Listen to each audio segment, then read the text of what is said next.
Saudara-saudari yang terkasih, kita jumpa lagi dalam Pelita Hati hari ini, Selasa 13 Desember 2022.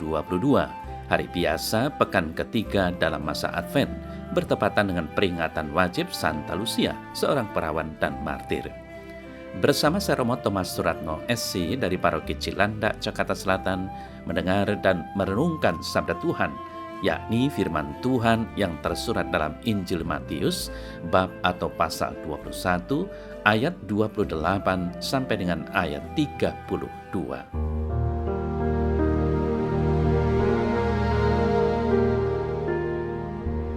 Pada suatu ketika, Yesus berkata kepada imam-imam kepala dan pemuka-pemuka Yahudi, "Bagaimana pendapatmu?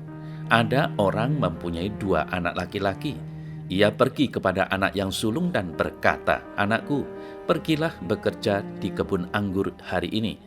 Jawab anak itu, 'Baik, Bapa.' Tetapi ia tidak pergi. Lalu orang itu pergi kepada anak yang kedua dan berkata demikian juga. Dan anak itu menjawab, 'Aku tidak mau.' Tetapi kemudian ia menyesal lalu pergi juga. Siapakah di antara kedua orang itu yang melakukan kehendak ayahnya?" Jawab mereka, "Yang terakhir." Jawab Yesus kepada mereka, "Aku berkata kepadamu, sesungguhnya pemungut-pemungut cukai dan perempuan-perempuan sundal akan mendahului kamu masuk ke dalam kerajaan Allah. Sebab Yohanes datang untuk menunjukkan jalan kebenaran kepadamu, dan kamu tidak percaya kepadanya. Tetapi pemungut-pemungut cukai dan perempuan-perempuan sundal percaya kepadanya. Dan meskipun kamu melihatnya, tetapi kemudian kamu tidak menyesal dan kamu tidak juga percaya kepadanya."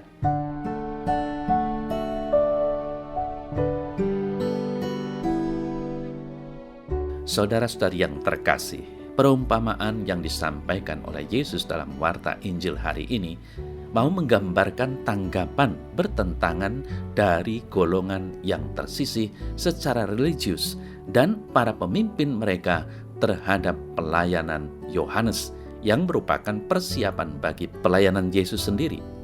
Dalam perumpamaan ini, anak yang kedua yang semula mengatakan, "Aku tidak mau," tetapi kemudian menyesal, bertobat, dan pergi juga, menggambarkan pemungut-pemungut cukai dan perempuan-perempuan sundal, golongan tersisih secara religius yang akhirnya menerima amanat Yohanes.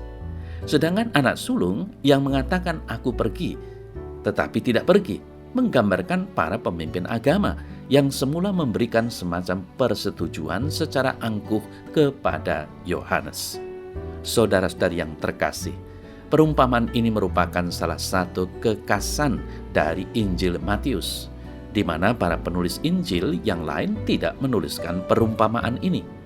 Yesus menyampaikan ilustrasi ini untuk menyatakan betapa pentingnya berbuat apa yang baik daripada sekedar mengatakan apa yang baik. Penginjil Matius tidak memberikan penjelasan apakah perumpamaan ini langsung dikatakan Tuhan Yesus untuk menanggapi pertanyaan imam-imam kepala dan tua-tua tentang sumber otoritas, atau ada jeda waktu di antaranya.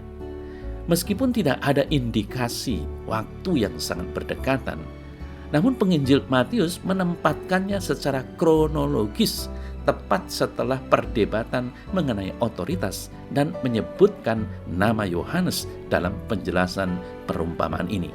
Jadi, perumpamaan ini masih bisa dimengerti untuk memberikan jawaban kelanjutan mengenai ketidakpercayaan para pemuka agama kepada Yohanes Pembaptis dan Yesus. Saudara-saudari yang terkasih, Yesus awalnya memang menyampaikan kabar baik lebih dulu kepada para imam, orang Farisi, dan ahli Taurat, karena merekalah yang sebenarnya yang lebih mengerti tentang kitab suci. Tetapi mereka tidak mau mendengarkan ajaran Yesus. Justru para pemungut cukai, perempuan sundal, dan orang berdosa lainnya lah yang mau mendengarkan ajaran Yesus.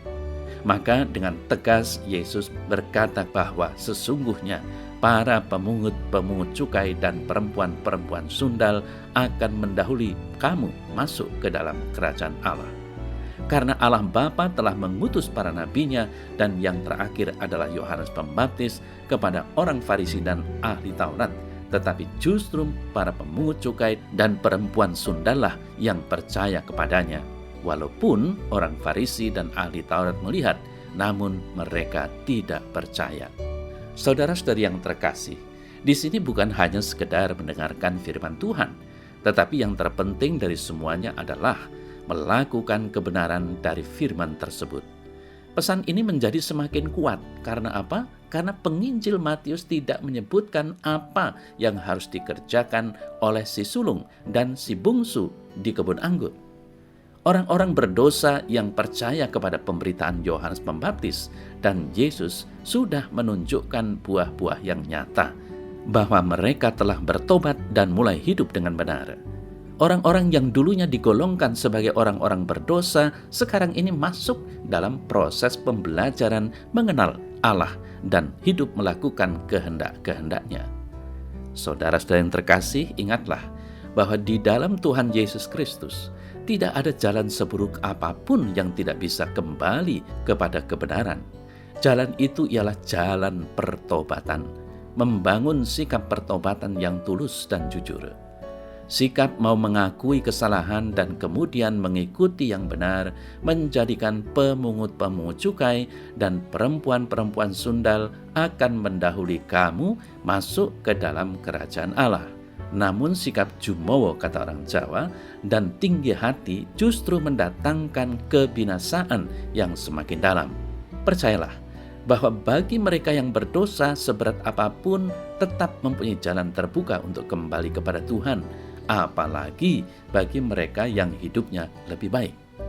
Keterbukaan hati dan kemauan untuk senantiasa membangun sikap pertobatan itulah yang menjadi ukuran hidup dalam Tuhan. Maka dari itu, saudara-saudari yang terkasih, jika kita sudah merasa rajin ke gereja dan berdoa dan bahkan berbuat karya amal besar, pertanyaannya yang penting bagi kita adalah apakah kita selalu bertobat? Sudah menjadi semakin rendah hati dan hidup dengan tulus dan jujur di hadapan Tuhan.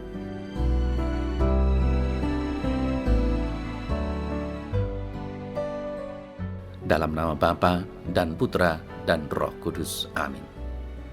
Ya Tuhan, sabdamu hari ini begitu menusuk hatiku. Engkau mengingatkan aku akan kesombongan dan keangkuhanku. Ajarilah aku untuk mampu senantiasa membangun sikap pertobatan yang tulus, berani dengan rendah hati mengakui kesalahan dan kelalaianku, serta tidak menganggap rendah orang lain. Amin. Semoga Allah yang Maha Kuasa memberkati saudara dalam nama Bapa dan Putra dan Roh Kudus. Amin.